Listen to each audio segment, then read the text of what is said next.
Hey, what's up? This is Ricardo at Parts People, and in this video, we'll outline the steps for completing a part replacement on your Dell PC.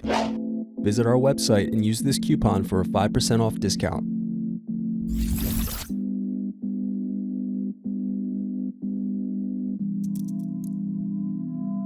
Unscrew and remove bottom base.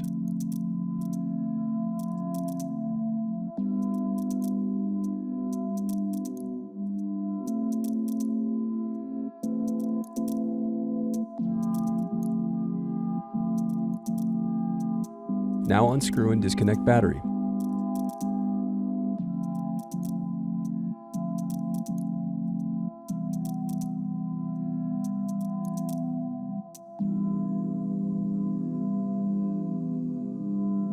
Now unscrew solid state drive.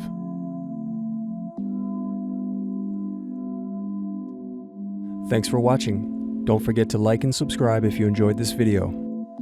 And if you need more, check out this playlist to watch other tutorials for your laptop.